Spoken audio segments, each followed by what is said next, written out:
Bonjour et bienvenue sur La Buvette.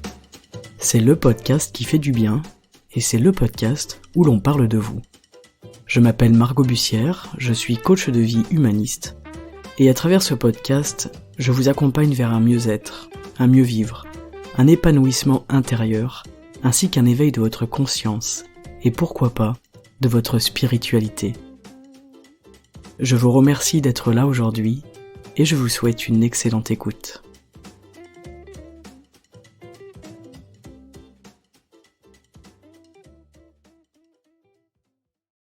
Bonjour et bienvenue pour cet épisode du samedi matin. Suite au sondage effectué sur Instagram et à vos retours nombreux, je vous ai préparé un épisode pour vous aider à mieux gérer le mental, à mieux gérer le corps et à mieux gérer la conscience, et surtout à remettre l'équilibre et de l'équilibre entre ces trois aspects de vous-même.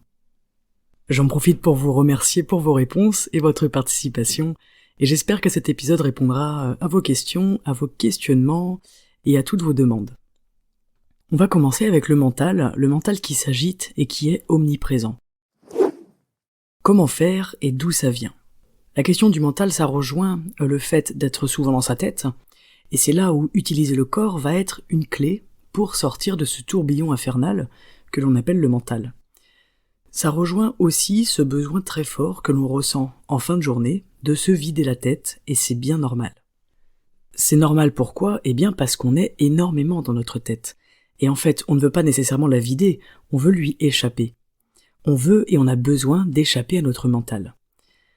Alors, malheureusement, on a plutôt de mauvaises habitudes pour répondre à ce problème, pour répondre à ce désir d'échapper au mental.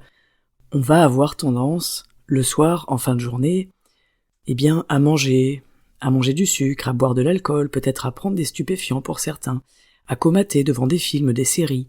Et en fait, tout ça, ce sont des moyens de ne plus penser. Ce sont des moyens d'arrêter la gamberge, d'arrêter ce trop-plein de pensées qui devient enfermant.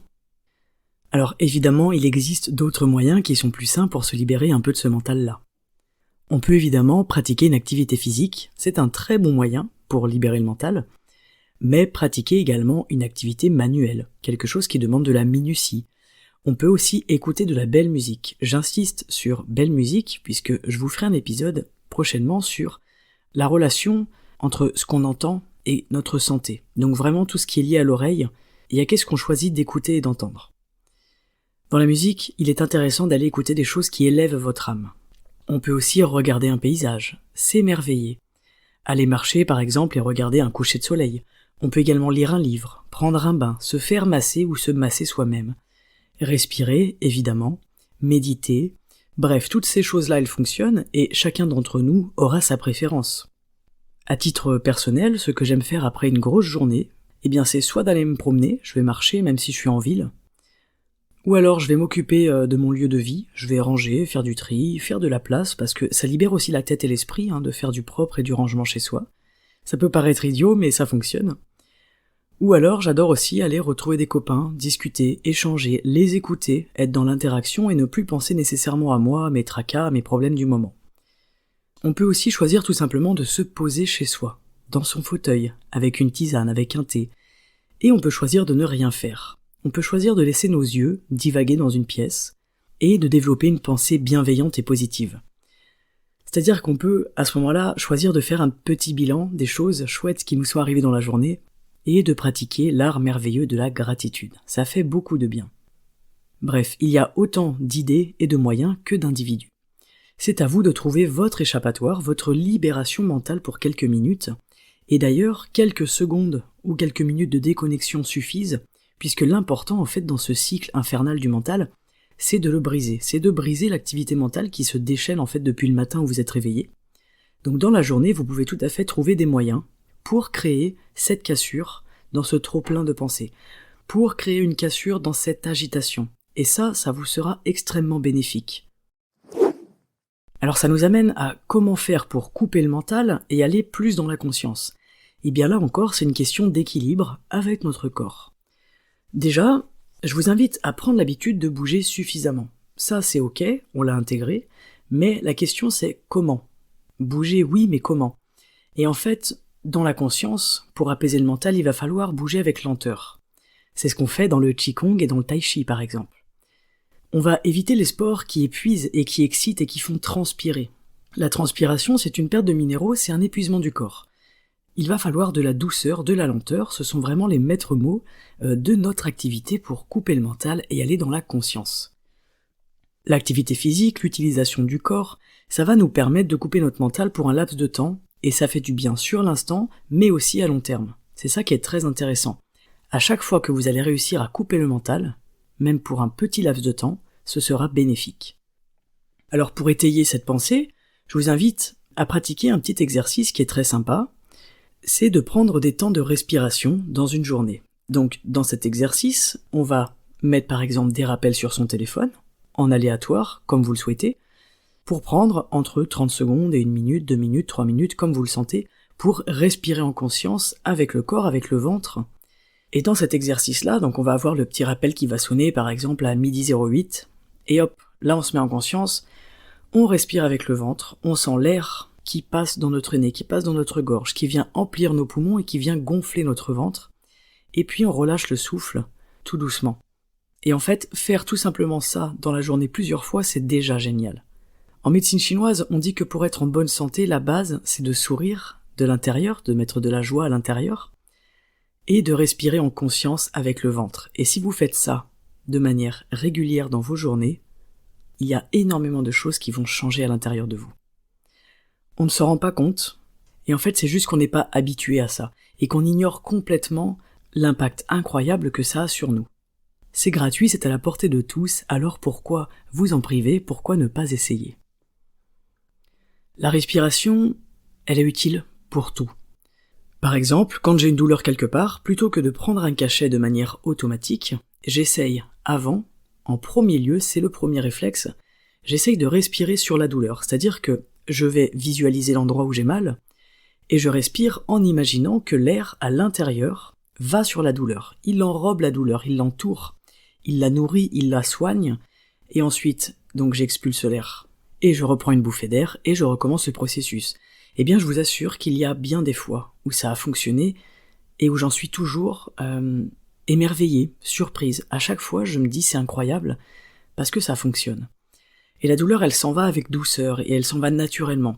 Une douleur, je vous le rappelle, c'est un nœud, c'est un blocage du chi, donc c'est un blocage de notre énergie. Et si on met justement notre énergie à l'intérieur, en la faisant circuler, en conscience, on règle déjà 50% du problème, ce qui n'est pas négligeable. Aujourd'hui, on se rend compte qu'on respire machinalement.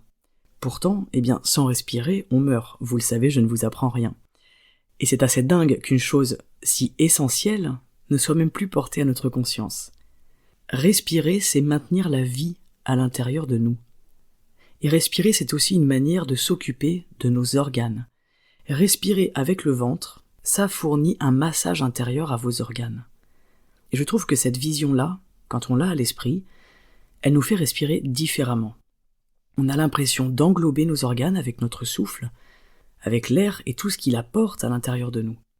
Je vous invite à essayer cette respiration et à ressentir cette sensation d'offrir un massage à tous ces organes merveilleux qui travaillent dur pour vous maintenir en vie et vous maintenir en bonne santé.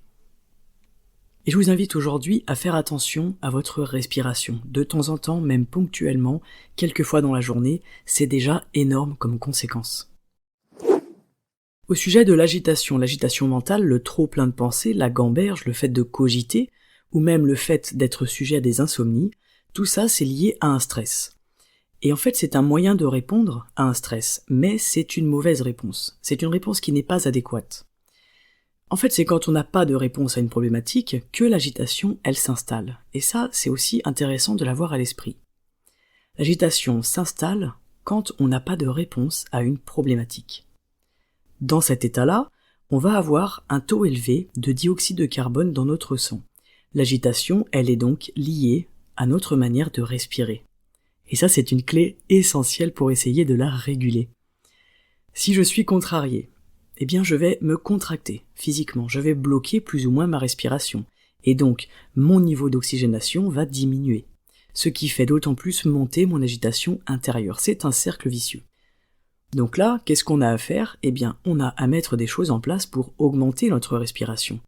Donc par le sport, par le massage, par les exercices de respiration, tout simplement, par l'attention portée à notre respiration, et surtout par la respiration abdominale. On a plusieurs niveaux de respiration. On peut respirer qu'avec les poumons, donc vraiment en haut de notre cage thoracique, ou on peut respirer avec le ventre, et là c'est toute la partie inférieure qui se gonfle et se dégonfle à mesure de notre respiration.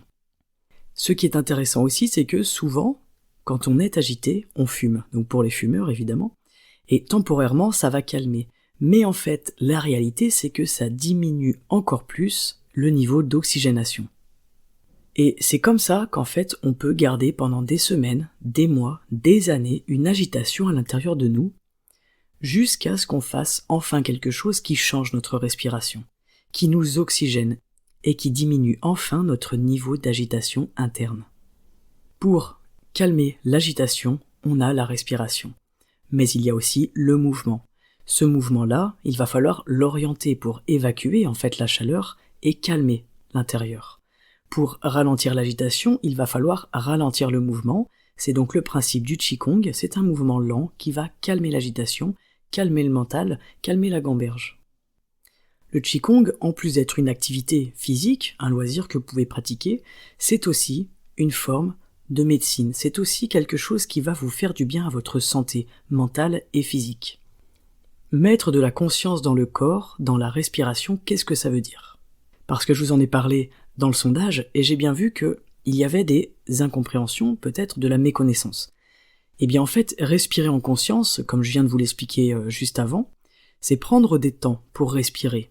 Et on n'a pas besoin de le faire pendant 20 minutes. On peut le faire régulièrement, dans notre journée, pendant quelques secondes, et c'est déjà bénéfique. Et en fait, l'intérêt, c'est d'aller s'accorder le plus de temps de respiration possible dans une journée. Si par exemple, une fois par heure, vous avez un rappel qui sonne, un moment aléatoire, et que vous prenez 3 ou 4 respirations avec le ventre en conscience, c'est déjà énorme, c'est déjà super. Si sur une journée vous respirez en conscience 10, 12, 14 fois, c'est déjà énorme, et vous allez vous faire du bien, vous allez faire du bien à votre corps et du bien à votre tête. Pour la question de mettre de la conscience dans le corps, je vous ai parlé des repas devant les écrans. 70% d'entre vous ont répondu effectivement manger devant un écran. Donc il n'y a aucun jugement de ma part, simplement il faut arrêter, ou du moins essayer de diminuer. Pourquoi ? Parce que en fait manger en conscience, ça va être essentiel. Regarder ce que l'on mange, savourer, sentir. Il y a tout un processus en fait qui s'effectue dans l'alimentation et autour de l'alimentation, et qui commence par la vue. Ça on ne le sait pas, mais on mange avec les yeux. Les odeurs aussi, parce que les odeurs, elles vont commencer à nous nourrir avant même l'aliment lui-même.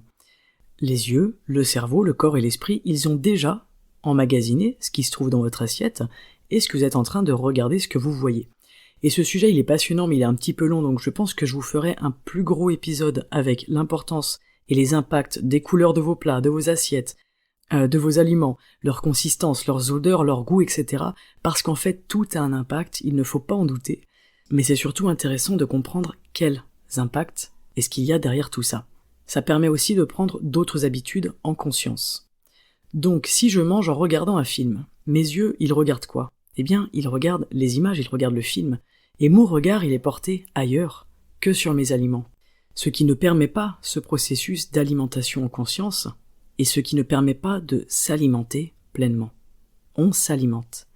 Alimenter, ça veut dire procurer à un être vivant les éléments nécessaires à sa croissance et à sa conservation. S'alimenter, c'est un terme fort. Et on s'alimente aussi par notre vue, par notre ouïe et par notre odorat. Donc c'est vraiment important aujourd'hui d'essayer le moins possible de faire vos pauses repas devant un écran. C'est une question d'habitude, mais une fois que vous allez prendre cette habitude-là, vous allez même plus pouvoir manger devant un film. Ça deviendra impossible. Il y a autre chose qui est important aussi, c'est que l'œil, lui, il va analyser votre plat. Il va analyser vos aliments, il va analyser ce que vous allez apporter à votre corps, et en fait, il va savoir directement si c'est bon ou non pour vous. Quand on mange de la malbouffe, quand on mange du sucre, etc., et qu'on a tendance à ne pas regarder l'aliment, ce n'est pas un hasard. Si demain je m'assois devant mon plat et que je le regarde, que je regarde ce que je suis sur le point de manger, eh bien tout change. Ma relation à la nourriture, elle change, ma relation à mon corps, elle change. La relation au repas lui-même, elle change. La conscience, elle change. Et le niveau de conscience face au repas, il change. Le rapport au corps change aussi. Ok, aujourd'hui j'ai décidé en conscience de donner ça à mon corps. Je lui apporte telle énergie, tel élément, tel ingrédient, tel aliment pour qu'il fonctionne correctement.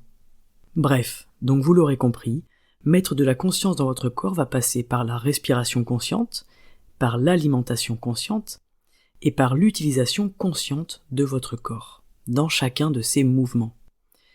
L'utilisation consciente, c'est quoi ? Eh bien, c'est faire les choses avec son corps qui vous permettent de vous y ancrer. Je vous donne un exemple. Si je dis « Ah ben aujourd'hui j'ai beaucoup marché, je me suis bien ancré dans mon corps », tout dépend quelle marche j'ai fait. Si j'ai marché vite en ville d'un point A à un point B, je n'ai pas alimenté ma conscience. Si je marche rapidement, machinalement, automatiquement, je n'alimente pas ma conscience. Par contre, si je suis allé marcher en forêt, en conscience de mon corps et de ce qui se trouve autour de moi, là oui je fais un travail. Si je suis allé faire du Qigong ou du Tai Chi, j'alimente la conscience de mon corps. Parce qu'il y a cette notion aussi de lenteur qui est derrière. En fait, pour faire simple, à chaque fois que vous êtes dans l'automatisme, vous n'êtes pas dans la conscience. Voilà qui est très simplement résumé, on se demande presque pourquoi j'en fais un épisode de 25 minutes.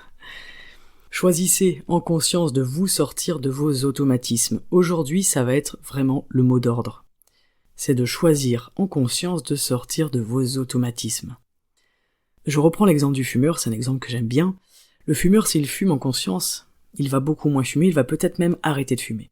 Le gourmand, s'il mange en conscience, il va beaucoup mieux manger et sans doute moins manger. Le paresseux, s'il met de la conscience dans sa manière d'utiliser son temps, il va très certainement couper sa télévision et entreprendre quelque chose. En fait, partout où vous avez des automatismes, dès aujourd'hui, apprenez à mettre de la conscience. Ça va vous permettre aussi de cultiver cet équilibre entre le corps, le mental et la conscience. Au début, je vais être tout à fait honnête, ça va vous paraître franchement pénible. Et vous aurez envie de rester dans l'automatisme et dans le confort. Mais, là où il y a un mais qui est très important, c'est celui-là, c'est que le simple fait d'écouter cet épisode, d'écouter ce que je suis en train de vous dire maintenant, c'est déjà en train de venir planter quelque chose en vous.